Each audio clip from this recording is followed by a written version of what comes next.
अघोर पंथ यानी एक अलग ही रहस्यमयी दुनिया। अघोरियों के जीवन में सबसे अधिक अहमियत होती है गुरु की। अघोरी कितनी भी कोशिश कर लें, लेकिन बिना गुरु के उसे सिद्धि नहीं मिलती। उनकी गुरु दीक्षा भी आम संत महात्माओं के मुकाबले काफ़ी अलग होती है। अघोर पंथ में पुरुष और स्त्री दोनों ही दीक्षा ले सकते हैं, लेकिन उन्हें अपने गुरु पर अटूट विश्वास रखना पड़ता है। अघोर पंथ में दीक्षा 3 प्रकार की होती हैं। पहली होती है हृद दीक्षा।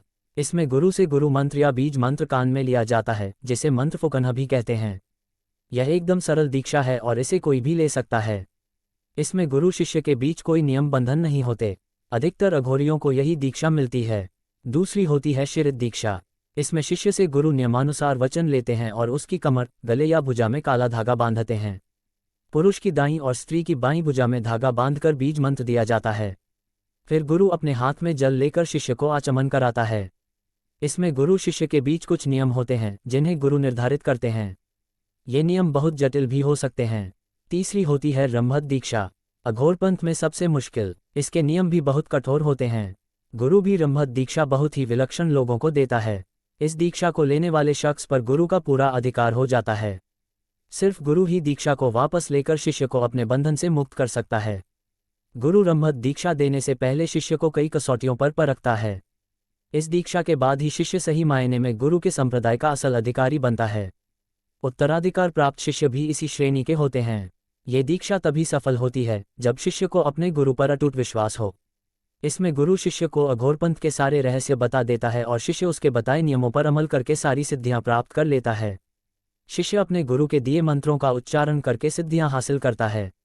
उसे सिद्धियां एक साथ नहीं बल्कि धीरे धीरे मिलती हैं। वह जैसे जैसे साधना पथ पर आगे बढ़ता है उसे शक्तियां मिलने लगती हैं। साधक को कुल 18 सिद्धियां मिलती हैं। आइए जानते हैं कि ये सिद्धियां अघोरी को कौन सी शक्तियां देती हैं। सबसे पहले मिलती है रषण शक्ति। गुरु मंत्रों का जाप करने पर शिष्य को सबसे पहले अपने जप और पुण्य की रक्षा करने की शक्ति मिलती है। वह अपनी और असहायों की मदद करने में भी सक्षम हो जाता है। अगर साधक पर कोई आपदा आने वाली है तो मंत्र के प्रभाव से वह खत्म हो जाती है या उसका असर बहुत कम होता है। इसके बाद मिलती है गति शक्ति। गुरु दीक्षा से पहले अघोरी जिस योग और ध्यान में नाकाम हो चुका है, दीक्षा से मिले मंत्र के जाप से उसकी साधना में गति आने लगती है।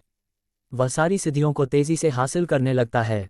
गति के बाद आती है कांति शक्ति। अघोरी को साधना पथ पर आगे बढ़ने के बाद ये शक्ति मिलती है। ये कुकर्मों वाले संस्कार को नष्ट करके साधक का चित्त उज्ज्वल कर देती है। उसके मन में किसी के लिए द्वेष या घृणा नहीं रह जाती। वह सबको समान नज़र से देखने लगता है। इसके बाद अघोरी को अपनाती है प्रीति। साधक ज्यों ज्यों मंत्र का जाप करता है उसके अभीष्ट देवता से प्रीति बढ़ती जाती है। साधना पूरी होने पर प्रीति सिद्धि मिल जाती है। यह अघोरी की सामर्थ्य शक्ति को भी बढ़ा देती है। प्रीति के मिलती है तृप्ति शक्ति। अघोरी के मंत्र जाप के साथ उसकी अंतरात्मा में तृप्ति संतोष बढ़ता जाता है। इस गुरु मंत्र को सिद्ध करने बाद अघोरी की वाणी में सामर्थ्य आ जाता है, यानी कि भविष्यवाणी सच हो जाती है और उसका श्राप और वरदान भी फलित होने लगता है। जीवन मरण तृप्ति के बाद अवगम का अधिकारी बनता है अघोरी। अवगम शक्ति को सिद्ध करने के बाद अघोरियों को दूसरों के मन की बात पता चल जाती है। अघोरी को भूत और वर्तमान का पूरा ज्ञान हो जाता है। उसे पता चल जाता है कि सामने वाले व्यक्ति में कौन से भाव हैं और अतीत में उसके साथ क्या कुछ हो चुका है। 7वीं सिद्धि में मिलती है प्रवेश अवति शक्ति। इस सिद्धि को हासिल करना काफ़ी मुश्किल है। ये साधक को त्रिकालदर्शी बना देती है। उसे सबकी आंतरिक चेतना के साथ एकाकार होने की शक्ति मिल जाती है। ऐसे अघोरी पल भर में यहाँ तक बता सकते हैं कि आप किस जन्म में क्या थे। इसके बाद मिलती है श्रवण शक्ति। इससे अघोरी सबसे सूक्ष्म और गुप्त श्रोता बन जाता है। वह देवलोक में संपर्क कर सकता है। इस तरह के अघोरियों का शिष्य अगर दूर से उन्हें पुकारता है तो उसकी पुकार अघोरी को साफ सुनाई दे जाती है। वह अपनी शक्ति के अनुसार उसकी मदद भी कर सकता है। अगला क्रम है स्वाम्यर्थ शक्ति का। ये शक्ति अघोरी को अपने मन का राजा बना सकती है। वह अपने हिसाब से नियम बना सकता है और अपने मन पर पूरी तरह से शासन कर सकता है। 10वीं सिद्धि में साधक को मिलती है याचन शक्ति। यह मंत्र जाप अघोरी को अपनी मनोकामना पूरी करने में सक्षम बना देता है, यानी अगर अघोरी कोई चीज़ चाहे तो वह उसके सामने आ जाएगी। याचन शक्ति के बाद आती है क्रिया शक्ति। गुरु की दीक्षा से मिला यह मंत्र सिद्ध होने पर अघोरी को निरंतर क्रियारत रहने की क्षमता और चेतना मिल जाती है।